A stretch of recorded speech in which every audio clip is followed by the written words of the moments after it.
Hi. Throughout my intercultural communication journey here with this class, my main focus has been to study the Peruvian culture here at CSUN. So, a little bit of the background about this culture. This is a country that is located in South America. Normally, a South American country will have an easier pathway toward a green card than any other country. So migration for them is a little bit easier. I'm not saying it's completely easy, but a little bit easier in contrast with other countries due to the violence and all the things happening in these countries.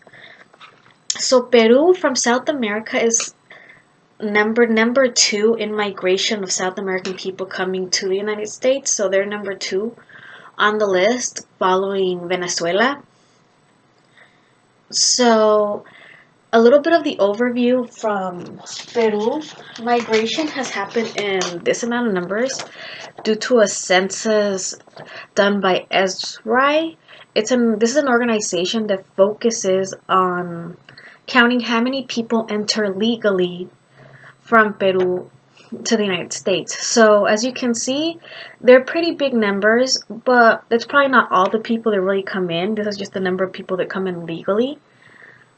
So as we can see from 2000 to 2015, the number has gone up because at this point from these years, it's not just about the violence anymore. For them, migration is happening due to a micro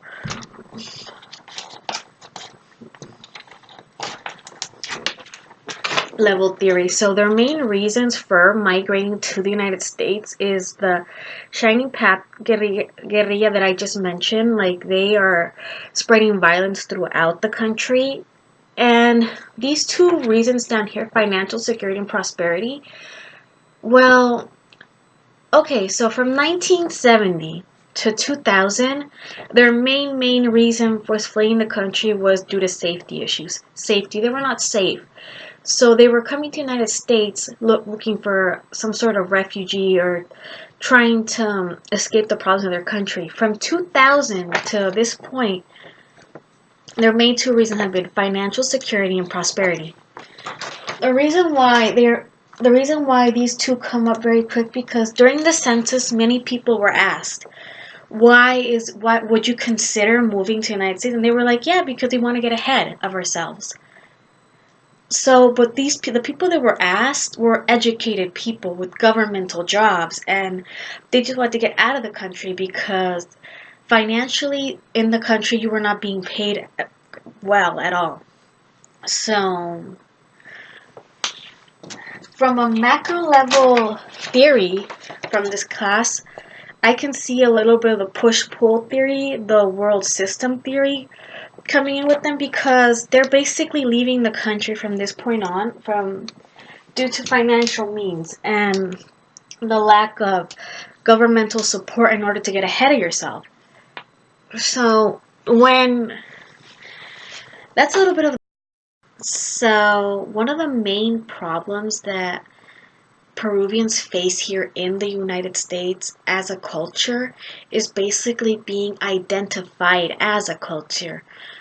The reason why I would say this is because they are being racially profiled wrong a lot of the times because most of the people you see from Peru are normally going to have black hair, brown skin. And when you think of these features, you would normally think, oh, Mexican. So that's a thing here in the United States, especially in the area. And from my interviews, especially coming, I guess, the main person that right now I want to talk about is my interview with Ruben. Ruben is a man that, he came here to the United States. He goes here to CSUN and he has brown hair, he has brown hair, brown skin, and he looks pretty Latin, but for him, it was easier to just started liking Mexican things like the Mexican regional music and Mexican food because when you look around in society, you don't see as many Peruvian restaurants as you would do Mexicans. Like Mexican food is a big thing here in California especially. And when it comes to music, well, they're used to listening to tropical music, but right now there's this hype basically for regional music among the Latin culture, so everybody listens to regional music. So him, it was just easier to start liking Mexican things and kind of, I'm not saying forgetting about his own culture, but just adapting himself and trying to blend in with the Latin culture. So that's what I can see from his end. Then I have Paulo on the other side. He's Peruvian too. He's a student here at Season, and him, like, he focuses so much on liking what's Peruvian, what do Peruvians eat, what do, because he's kind of trying to fight, like, in his own way, like trying to keep his culture with him, but it's hard for him because, like, it's like I asked him, so where do you go to eat? And he's like, there's not many restaurants out here that actually serve authentic Peruvian food. And I was like, really? Like, so you normally have to cook it yourself? And he's like, yeah, but like due to time, you normally end up eating something else. So then he starts telling me like how he likes tacos. And that was kind of like, okay, so basically, like, the closest thing that you get to Latin culture would be Mexican traditions. So, in order for you guys to be here, you guys have to start adapting yourself to liking what's basically Mexican, so you can kind of form part of a group. So, when people like from other countries start adapting themselves, they start losing a little bit of their own values. So, I think that we need to start basically acknowledging that not every culture would be the same. And the solution is not really like in our hands. It has to do a lot with capitalism. Capitalism right now is basically focusing on selling what sells.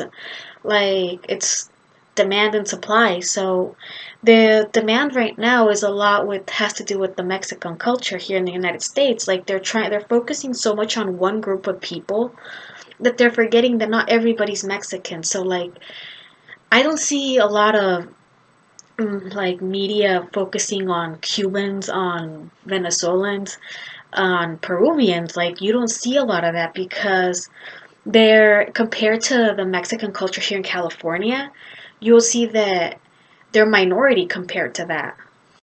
So a solution probably to the problem would be that basically educating people that not everything is what it seems. And I think being more open minded. So I really don't think that there's a way to really target the problem. It just basically has to do with us as people learning to be more open to other cultures that are not our own, or not basically assuming. Basically, assumption is a big problem. Like, we can't assume that everything is what it is, or everything is what it seems or looks like to be. Like, with them, like, I guess they deserve respect as a culture, and for them, I can kind of see why they would feel offended if they're being ra- not properly profiled racially. Like, for them being called Mexican sometimes could be offensive, and it's not like for the fact that they are Mexicans. It's just like they're not. Like, that's not what I am. I'm Peruvian. That's what they're basically saying. So a lot of the times has to do with people educating themselves in order to target a certain problem and to be more accepting of other people. We're here in the United States. It is a melting pot from many different cultures, and I think that one of the beautiful things that basically all Latins have, we're all very unified. We're all unified people. Like, once you know that someone speaks Spanish, you can talk to them and, kind of bond with them. So let's go from there. Like, start being more accepting that not everybody's like us. Yeah, we might all speak Spanish, but it doesn't mean that we're all the same. The backgrounds are different. So probably a solution is education and being patient and being able to, you know, talk.